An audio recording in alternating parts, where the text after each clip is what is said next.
கிறிஸ்துக்குள் பிரியமானவர்களே, ராஜா இயேசு கிறிஸ்துவின் நாமத்தினாலே உங்கள் அனைவருக்கும் என் அன்பின் வாழ்த்துக்கள். இந்த புதிய மாதத்தை காணும்படி தேவன் கிருபை செய்தபடியால் கர்த்தரை நான் ஸ்தோத்தரிக்கிறேன்.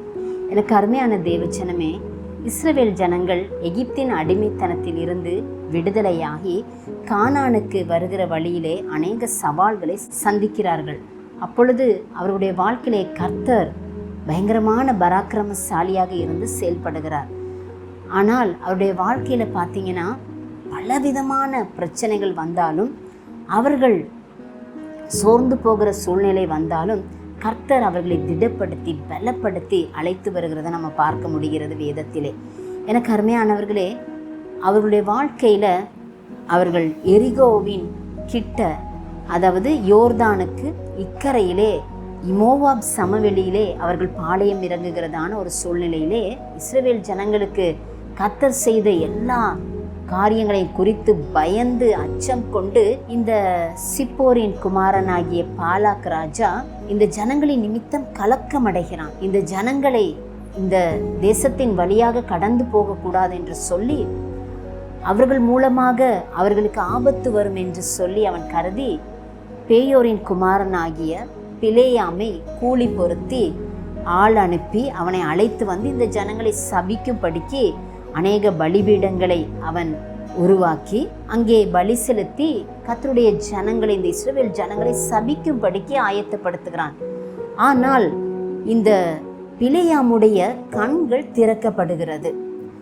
அவனுக்கு தெரிகிறது, இதோ கர்த்தர் இந்த ஜனங்களை சபிப்பதை விரும்பவில்லை என்பதை அவன் அறிந்து கொள்ளுகிறான். அவன் கண் திறக்கப்பட்ட பின்பு இஸ்ரவேலை ஆசீர்வதிப்பதே கர்த்தருக்கு பிரியம் என்பதை இந்த பிலேயாம் நன்கு அறிந்து கொள்ளுகிறான். அவன் சபிக்க முயற்சிக்கும் போதெல்லாம் கர்த்தர் அவனுடைய வாயிலே ஆசீர்வாதமான வார்த்தைகளை அருளி செய்வதை நாம் என்னாகமம் இந்த 24வது அதிகாரத்தில் பார்க்க முடிகிறது. அநேக ஆசீர்வாதங்களை அவன் கூறுகிறான். இதிலே ஒரு ஆசீர்வாதம் அல்ல, ஒரு வசனத்தை தான் இந்த ஆகஸ்ட் மாதம் கர்த்தர் நமக்கு வாக்குத்தத்தமாக கொடுக்கிறார். என்னாகமம் 24வது அதிகாரம் வசனம் 5-6. யாக்கோபே, உன் கூடாரங்களும் இஸ்ரவேலே உன் வாசஸ்தலங்களும் எவ்வளவு அழகானவைகள்! அவைகள் பரவி போகிற ஆறுகளைப் போலவும் நதியோரத்தில் உள்ள தோட்டங்களைப் போலவும் கர்த்தர் நாட்டின சந்தன மரங்களைப் போலவும் தண்ணீர் அருகே உள்ள கேதுரு விருட்சங்களைப் போலவும் இருக்கிறது என்று சொல்லி அந்த ஆசீர்வாதமான வார்த்தையை பிலேயாம் கூறுகிறான். எனக்கு அருமையான தேவஜனமே, இந்த வார்த்தையில காணப்படுகிற காரியங்களை நமக்கு வாக்குத்தத்தமாக கர்த்தர் இந்த மாதத்திலே கொடுத்து, இந்த வார்த்தைகளின் படியே அந்த இஸ்ரவேல் ஜனங்களுக்கு மட்டுமல்ல, ஆவிக்குரிய இஸ்ரவேலர்களாகிய நமக்கும் இந்த வார்த்தைகளை இந்த மாதம் கொடுத்து, இந்த வார்த்தையின்படியே நம்மை ஆசீர்வதிக்க அவர் விரும்புகிறார். இதில் முதல் பகுதியில் நம்ம பார்த்தோன்னா, முதலாவது காரியம் பரவி போகிற ஆறுகள். ஆறுகள் நேராக போவதை பார்க்கிலும் இந்த ஆறுகள் போய்கொண்டிருக்கும் போது பல தடைகள் வருகிறது. தடைகள் வரும்போது ஆறுகள் பிரிந்து பல கிளைகளாக அது பரவி போகிறது. அநேக வேளையில் நம்முடைய வாழ்க்கையிலும் அப்படித்தான். தடைகள் வரும்போது நம்முடைய வாழ்க்கையில நம்ம இடம் கொண்டு பெருக செய்கிறார்.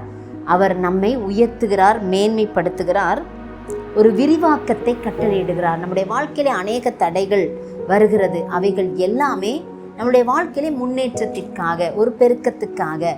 எந்தெந்த பகுதியில் ஒருவேளை பிளெஸிங்ஸ் கம்மியாக இருக்கோ, ஆசீர்வாதம் இல்லாமல் இருக்கோ, அந்த இடங்களில் எல்லாம் ஒரு பெரிய விரிவாக்கத்தை, ஊழியத்தில் ஒரு விரிவாக்கம், உங்களுடைய தொழில்களில் எல்லா விதமான எந்தெந்த காரியத்தில் நீங்கள் விரும்புகிறீங்களோ அந்த இடத்துலெல்லாம் ஒரு விரிவாக்கத்தை, ஒரு விசாலத்தை கர்த்தர் கொடுக்க போகிறார். அப்போஸ்தல நடவடிக்கைகளை நம்ம பார்க்கும்போது சவுல் மூலமாக சபைக்கு உபத்திரவங்கள் வருகிறது.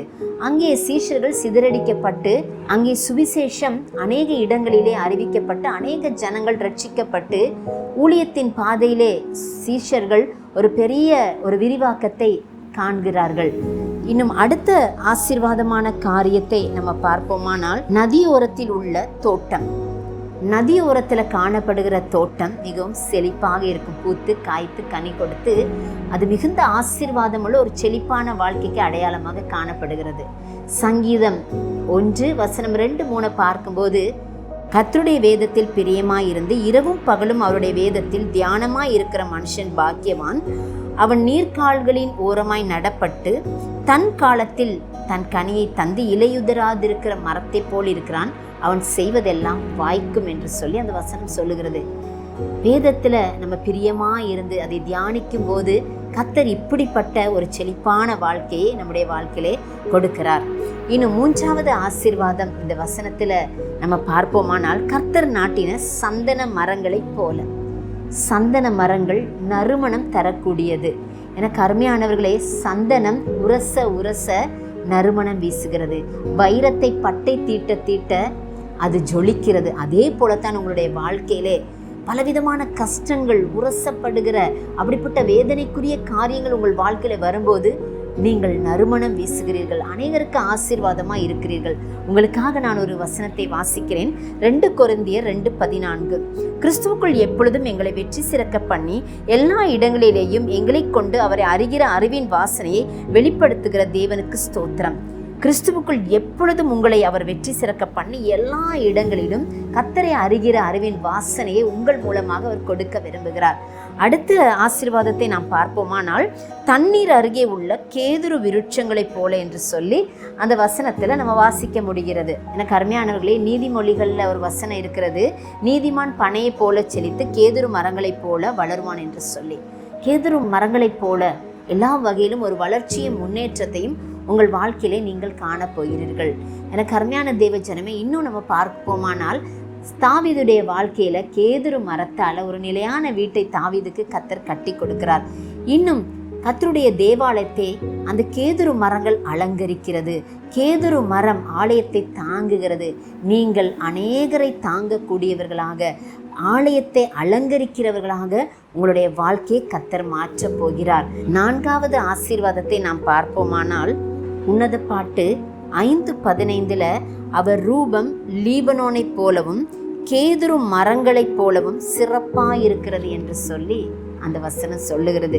எனக்கு அருமையானவர்களே, அவருடைய ரூபம், இயேசு கிறிஸ்துவுடைய ரூபம் லீபனோனை போல கேதுரு மரங்களைப் போல சிறப்பாக இருக்கிறதா.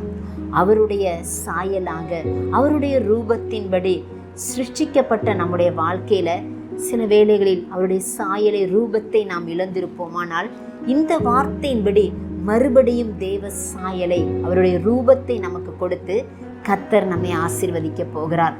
இந்த மாதம் கொடுக்கப்பட்ட இந்த வாக்குத்தத்த வசனத்தை நாம் அனைவரும் சுதந்திரித்து கொண்டு நம்முடைய வாழ்க்கையிலே பெரிய காரியங்களை செய்ய நாம் அழைக்கப்படுகிறோம். நாம் தலை தாழ்த்தி ஜெபிக்கலாமா? மகா இரக்கமும் அன்பும் கிருபையும் மனதுருக்கமும் நிறைந்த தகப்பனே, எங்களுடைய வாழ்க்கையிலே இருக்கிற ஆசீர்வாதங்களை, நன்மைகளை மந்திரங்களினாலும் தந்திரங்களினாலும் அபகரித்து கொள்ளும்படி போராடுகிற பாலாகை போல எத்தனையோ சத்துருக்கள் எங்களுடைய வாழ்க்கையிலே வந்தாலும், கர்த்தருக்கென்று நாங்கள் உண்மையாக வாழும்போது எங்களுடைய வாழ்க்கையிலே உபத்திரவங்கள், பாடுகளுக்கு பின்பதாக கர்த்தர் பெரிய ஆசீர்வாதத்தை வைத்திருக்கிறீர் ஆண்டவரே. அதற்காக நாங்கள் நன்றி சொல்லுகிறோம். எங்களுடைய பிள்ளைகளுடைய வாழ்க்கையிலும் தகப்பனே, ஐயா, எத்தனையோ இடங்கள்ல பிள்ளைகள் சோதிக்கப்பட்டிருக்கிறாங்க, வேதனைப்பட்டிருக்கிறாங்க. ஆனாலும் என் கர்த்தருக்காக ஆண்டவரே வைராக்கியமாய் உம்மை உறுதியாய் பின்பற்றுகிறவர்களாக வாழக்கூடிய அன்பு பிள்ளைகள் ஒவ்வொருடைய வாழ்க்கையிலும் அவர்களுக்கு விரோதமாக எழும்புகிறவர்கள், பாலாகை போல எழும்புகிறவர்கள் இறுதியில் தோல்வியை தழுவுகிறார்கள் என்று சொல்லி இந்த வேத பகுதியை நாம் பார்த்தது போல அப்படிப்பட்ட காரியங்களை கர்த்தர் ஆண்டவரை நிறைவேற்ற போறீங்க. அன்பு பிள்ளைகளுக்கு நீங்க ஆசீர்வாதத்தை கொடுக்க போகிறீங்க. பரவி போகிற ஆறுகளைப் போல, சந்தன விருட்சங்களைப் போல, கேதுரு மரங்களைப் போல, செழிப்பான தோட்டத்தை போல அன்பு பிள்ளைகளுடைய வாசஸ்தலங்கள் இருக்க போறதற்காக நன்றி செலுத்துகிறேன் சுவாமி. அப்படியாய் கர்த்தர் இந்த மாதம் இந்த வாக்குத்தத்தத்தின் மூலமாக அன்பு பிள்ளைகள் ஒவ்வொருடைய வாழ்க்கையிலும் செயலாற்ற போவதற்காக ஆண்டவரே, நாங்கள் அனைவரும் இணைந்து உம்மை துதிக்கிறோம், ஸ்தோத்தரிக்கிறோம். கர்த்தர் ஒவ்வொருவரையும் ஆசீர்வதிங்க, பலப்படுத்துங்க. தேவ கிருபை அன்பு பிள்ளைகளோடு தங்கியிருக்கட்டும். இயேசுவின் நாமத்தினாலே ஜெபிக்கிறேன் ஜீவனுள்ள பிதாவே, ஆமென். God bless you.